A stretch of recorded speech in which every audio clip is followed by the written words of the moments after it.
অনেকে বলতেছেন যে ত্রিপুরার বাঁধ ছেড়ে না দিলে ত্রিপুরা ডুবে যেত, কিন্তু আসলে যদি বাঁধ ছেড়ে না দেওয়া হতো তাহলে বাঁধ ভেঙে তারপরেও বাংলাদেশে পানি প্রবেশ করতো।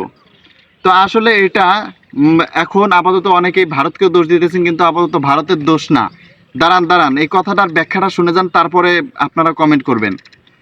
তো দেখেন, এটা প্রথমত থেকে আসি। প্রথমত আসলে তারা বাদ দিল কেন, বাদ তারা তৈরি করলো কেন? তো এটা যদি আমরা বিশ্লেষণ করতে যাই, তো প্রথম অবস্থায় যারা যে বাদ দিল তাদের নিজের উপকারের জন্য তারা বাদ দিয়েছে। তাদের দেখা যাচ্ছে প্রয়োজন অনুযায়ী পানি ব্যবহারের ক্ষেত্রে ফসল আবাদের জন্য তারা যে পর্যাপ্ত পরিমাণ পানি পেত না, যার কারণে তারা বাঁধ তৈরি করছে। ওইখান থেকে তারা পর্যাপ্ত পরিমাণ পানি ব্যবহার করে বাকি পানি দেখা যাচ্ছে বাংলাদেশে ছেড়ে দেয়। তো এখন দেখা যাচ্ছে বাংলাদেশে পানি, প্রথমে তো বাঁধ ছিল না, তখন তো বাংলাদেশে এত বড় বন্যা ছিল না।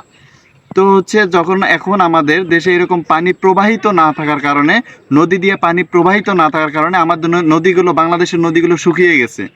বাংলাদেশের ম্যাক্সিমাম নদীগুলো বর্তমানে দেখবেন শুকিয়ে বালুচর হয়ে গেছে। তা আসলে এটার কারণ কি? এই যে বাঁধ তৈরি করার কারণে আমাদের পানিগুলো প্রবাহমান না থাকার কারণে আমাদের নিচ থেকে নদীগুলো সমান হয়ে যাচ্ছে।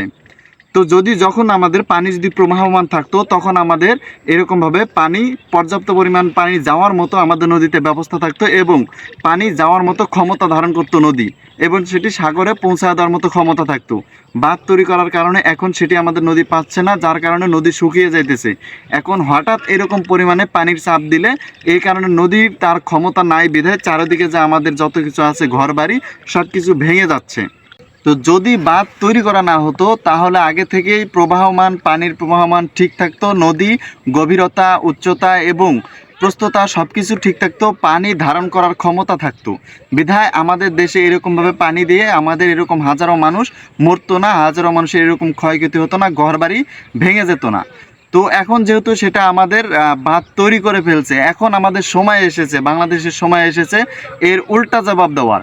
হয় আমাদেরকে ওই বাঁধ ভেঙে ফেলতে হবে, নদীর গভীরতা বাড়াতে হবে, নয়তো আমাদেরকে উল্টা জবাব দিয়ে আমাদের দেশে একটি বাঁধ তৈরি করতে হবে, বাংলাদেশের ফারাক্কা বাঁধ তৈরি করতে হবে। তাহলে ওইখান থেকে যে বাঁধের পানি ছাড়বে, আমাদের সেই পানি আমাদের ধারণ করার মতো একটি বাঁধ তৈরি করতে হবে, যেখান থেকে আমরা পর্যাপ্ত পরিমাণ পানি আমরা ব্যবহার করতে পারবো। উল্টো পানি তারা বেশি ছাড়লে তাদের দেশে আবার ফিরে যাবে।